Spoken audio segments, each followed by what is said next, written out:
मित्रों नमः संस्कृताय। मैं अमित झा जी सरल संस्कृत संभाषण इस चैनल में आप सभी का हार्दिक स्वागत और अभिनंदन करता हूं। आइए आज से हम लोग के बीएस परीक्षा की तैयारी प्रारंभ करते हैं। देखिए सबसे पहले क्या लिखा है यहाँ, देखिए संस्कृत रुचिरा भागवन शब्द परिचय। जी मित्रों, आज हम शब्द परिचय के विषय में जानेंगे। संस्कृत में जो शब्द है, छोटे छोटे शब्दों को जब हम जान लेते हैं तो कहीं ना कहीं जो है बहुत ही लाभ मिलता है। जब आप शिक्षक बनेंगे तो आप जब छात्रों को पढ़ाएंगे काफी लाभ मिलेगा आपको। तो चलते हैं हम सीधे विषय की ओर। देखिए सबसे पहले यहाँ प्रथमा पाठा लिखा है शब्द परिचय। आइए शब्द परिचय से शुरुआत होता है। देखिए क्या लिखा है, एषः कः। पुल्लिंग में ऐशा होता है और स्त्रीलिंग में ऐशा होता है यह के लिए, जिसको हम इंग्लिश में दिस कहते हैं। तो कहा यह क्या है, तो उत्तर दे रहा है ऐशा चषकः। चषक का मतलब होता है ग्लास। ठीक, यह ग्लास है। किम ऐशा बृहत्, क्या यह बड़ा है, तो ग्लास बड़ी है। ठीक, क्या यह ग्लास बड़ी है। उत्तर न ऐशा लघु, अर्थात यह छोटी है। तो इस प्रकार से हमने देखा कि पुल्लिंग में जो है एषः का प्रयोग समीप के लिए करते हैं, नजदीक के लिए करते हैं। वही कोई वस्तु जब दूर हो, वह कोई भी पुल्लिंगवाची शब्द यदि कोई दूर में हो, ठीक है ना, तो वहां हम उसको सह का संबोधन करेंगे। देखिए आगे क्या है, सह कह। देखिए दूर में है ना, इसीलिए बोल रहे हैं सह कह, अर्थात वह कौन है। सह शौचिकः, वह दर्जी है। जो सिलाई करता है उसको हम शौचिक कह कहते हैं संस्कृत में। तो नोट करते जाइए आप लोग, कलम ले लीजिए, कॉपी ले लीजिए, बैठिए फटाफट लिखते जाइए, क्योंकि शब्द का भंडार आपके मस्तिष्क में होना चाहिए। क्योंकि जब आप शिक्षक बन करके जब आप विद्यालय जाते हैं तो आपको छात्र लोग आपसे कई तरह के प्रश्न करेंगे, सर इसका क्या है, इस शब्द का क्या अर्थ है, इसका क्या अर्थ है। इसीलिए अभी से आप लोग नोट करते चले। शौच का मतलब हो गया दर्जी, वह दर्जी है। अब कह रहे हैं शौचिका किम करोति, दर्जी क्या करता है। किम सा खेलती, क्या वह खेलता है। न सह वस्त्रम सिव्यति, वह वस्त्र सीता है। एक क्रियापद आ गया आपके लिए, नोट करिए, लिखिए सिव्यति। सिव्यति मतलब सीता है।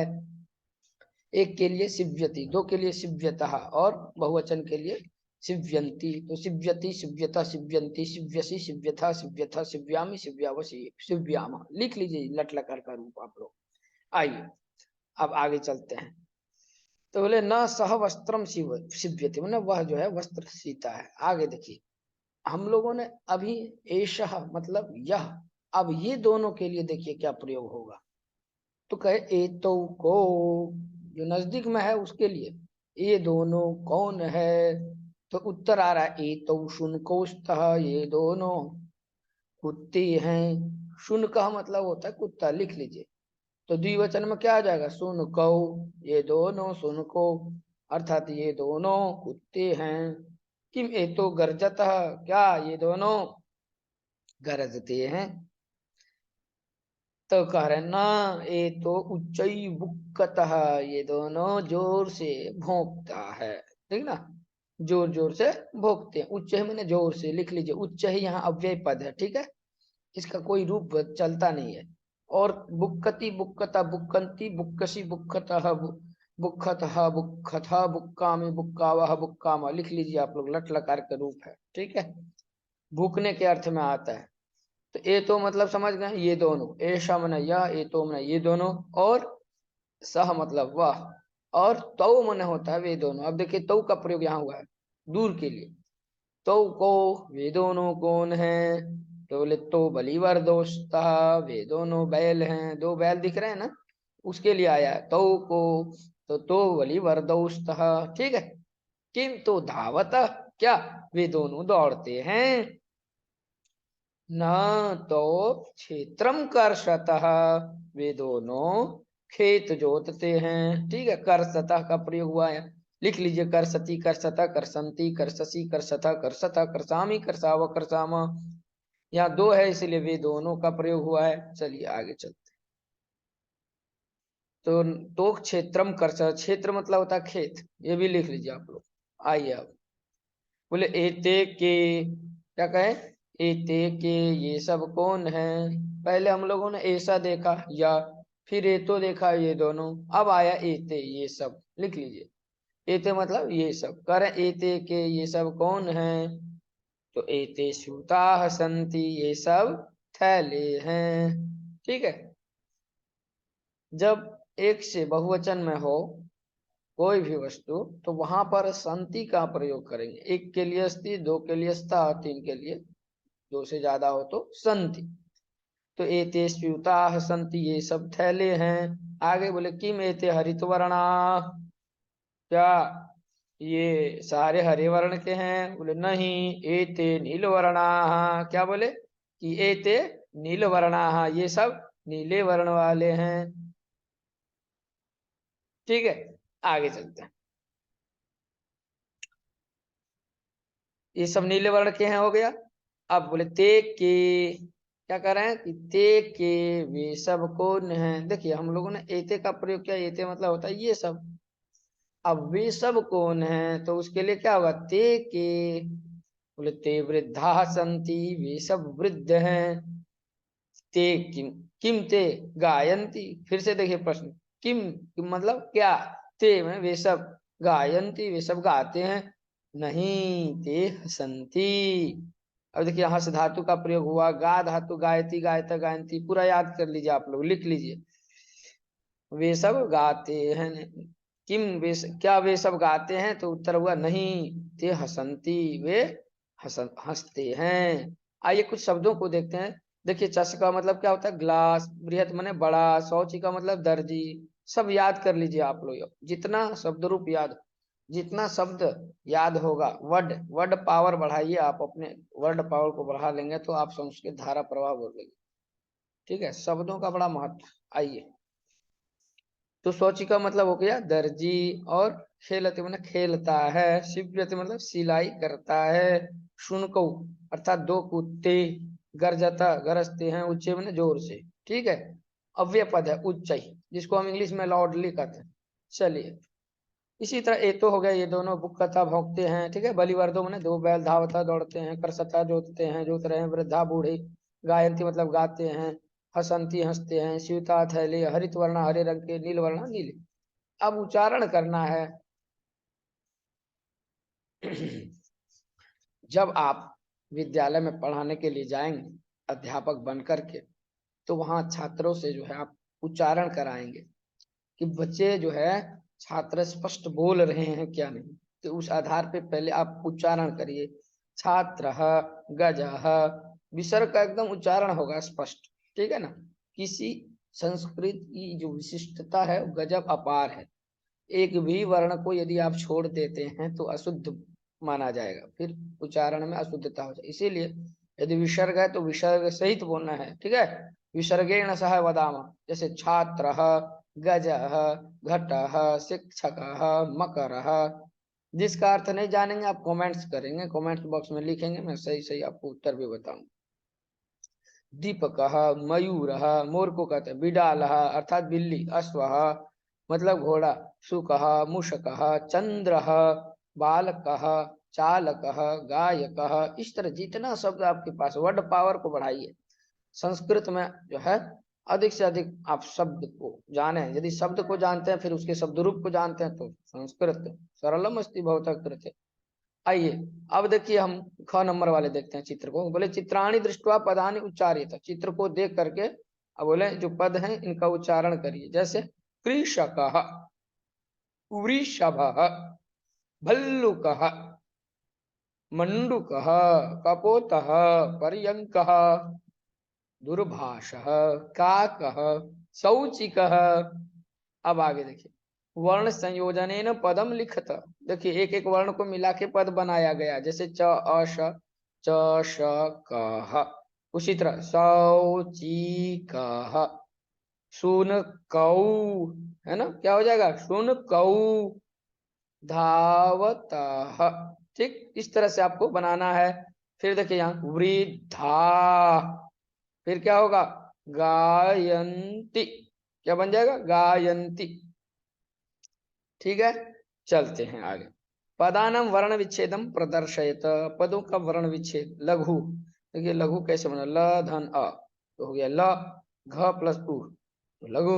उसी तरह आपको शिव्यति बनाना है, स फिर दीर्घ ई, फिर व हलंत, फिर य हलंत, फिर अ, फिर त, फिर ह्रस्व ई का तो शिव्यति। इसी तरह वर्णा कुकुरो मयूरा, सर आपको भर लेना है।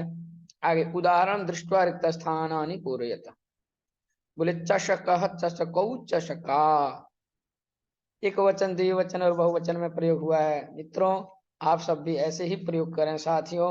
जैसे बलिवर्दो द्विवचन में, तो एक वचन में आप लिखें बलिवर्दः, बहुवचन में बलिवर्दा। उसी तरह सुनका सुनकौ शुनका, ठीक है ना, मृगः मृगो मृगा, शौचिका शौचिको शौचिका, मयूरा मयूरो मयूरा।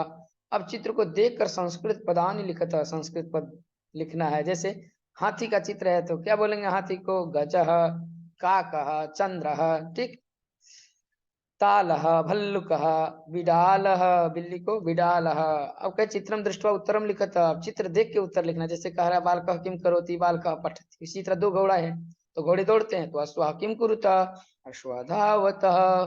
ठीक है, कुक्कुराः किम कुर्वन्ति। अब देखिए वहां बुक्कति हमने कहा था, आप लोग लिख लीजिए, बुक्कति बुक्कता बुक्कन्ति, दो से ज्यादा है तो यहाँ बुक्कन्ति हो जाएगा, कुक्कुराः बुक्कन्ति, भौंकते हैं। छात्रों की कुरुतः, अब यहाँ देखिए, ये देखिए छात्रों किम कुरुतः, दोनों छात्र क्या करते हैं, तो छात्रो पश्यतः, देखते हैं तो क्या हो जाएगा, पश्यतः, छात्रो पश्यतः। खड़े हैं तो तिष्ठतः। कृषका किम करोति, कृषकः कर्षति, किसान जोत रहा है ना। आगे गजो किम कुरुतः, हाथी चलते हैं तो गजो चलतः। अब क्या लिखा है कि पदानी संयोज्य वाक्यानि रचयत, अब मिलान करना है। गजा है तो गजाः चलन्ति, सिंहो गर्जतः, दो है ना तो द्विवचन। गायक गायति, बालको बालको पठतः, मयूराः नृत्यन्ति। ठीक है, आइए अब आगे चलते हैं। मित्रों आप सभी को पढ़ना है ध्यान से, और समय भी कम है, इसलिए ज्यादा समय न लगाते हुए आराम आराम से और हम समझते हुए निकल चलेंगे, और पूरा जो है सिलेबस को हम लोग समाप्त कर देंगे धीरे धीरे, सने सने सोपानवत। इसलिए चलते हैं 7वें नंबर। देखिए मंजूषा था पदम चित्वा रिक्त स्थानानि पूरयत, ये जो मंजूषा है इससे पद को चुनना है। क्या क्या पद है, बोले नृत्यंती, गर्जता, धावती, चलता, फलंती। किसमें क्या भराएगा, तो मयूराः क्या होगा, नृत्यंती, गजौ चलतः, वृक्षा फलंती, सिंहो सिंहो गर्जतः, वानरः वानरः खादति, अश्वः अश्वः धावति। ठीक, आइए अब 8 नंबर। सह तोते इति एतेभ्यः उचितम सर्वनाम पदम चित्वा रिक्त स्थानानि पूरयत। अब उचित सर्वनाम पद, जैसे यहाँ आया ना अश्वः धावति, तो अश्व के लिए सह का प्रयोग किया है। वहां सह तो ते दिया, एक है तो सह, दो ते, और तीन अति, दो है तो बोलेंगे, तीन में ते। ध्यान देंगे आप लोग, दूर में कोई पुल्लिंगवाची शब्द या कोई भी व्यक्ति दूर में रहता है तो उसको हम सह बोलते हैं एक के लिए, दो तो, और उससे ज्यादा तो ते। और यहाँ छात्रों है तो क्या होगा, तौ पठतः। वानरा है तो ते क्रीडन्ति। गायका गायति तो क्या होगा, गायकः गायति, तो एक वचन में सह गायति। मयूरा नृत्यन्ति तो क्या होगा, ते नृत्यन्ति। अब यहाँ देखिए ध्यातव्यम, ध्यातव्यम में जो है धी धारण धातु, ध्यय धातु से तव्यत प्रत्यय करते हैं तो ध्यातव्यम अर्थात ध्यान देना चाहिए। क्या ध्यान देना चाहिए, बोले संस्कृते त्रीणि लिंगानि भवन्ति, संस्कृत में 3 लिंग होते हैं मित्रों। कौन कौन, बोले पुल्लिंगम, स्त्रीलिंगम, नपुंसक लिंगम च। फिर त्रयः पुरुषा, कौन कौन, बोले प्रथम पुरुष, मध्यम पुरुष, उत्तम पुरुष, उत्तम पुरुषश्च, माने प्रथम पुरुष, मध्यम पुरुष, उत्तम पुरुष, जिसको आप फर्स्ट पर्सन, सेकंड पर्सन और थर्ड पर्सन कहते हैं। और बोले क्या, बोले संस्कृते त्रीणि वचनानि भवन्ति, 3 वचन भी होते हैं, एक वचनम, द्विवचनम, बहुवचनम च।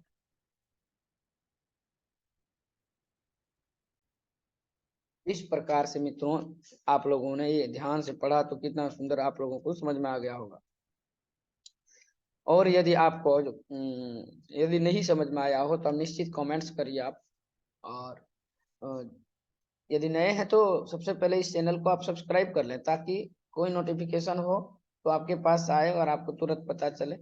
प्रतिदिन कक्षा चलेगी, आप देखना ना भूलेंगे। यूं ही बरकरार मैं आपके साथ उपस्थित रहूंगा मित्रों। फिर नेक्स्ट नेक्स्ट अध्याय को लेकर के उपस्थित रहूंगा। अभी मैं यहीं आपसे विदा लेता हूँ। जयतु संस्कृतम जयतु भारतम। बस यूं समझिए कि बहुत सरल विषय है, सरल सरल एकदम। आपका पाठ्यक्रम बहुत सरल है, तो बहुत जल्द ही समाप्त हो जाएगा। और इसके बाद जो अंतिम पर्याय में जब आप परीक्षा वगैरह दे लेते हैं तो उसके बाद होता है इंटरव्यू, तो वो भी बहुत सरल होता है। पढ़ते रहेंगे तो आप संस्कृत में इंटरव्यू भी देंगे बड़ा अच्छा एकदम। मम नाम अमितः, पूरा संस्कृत में आपका जो है इंटरव्यू भी बहुत अच्छा जाएगा। उसके लिए भी हम तैयारी कराएंगे, तो आप लोग निश्चिंत रहिए, यूं ही देखते रहिए। अस्तु, नमो नमः। नमः संस्कृताय।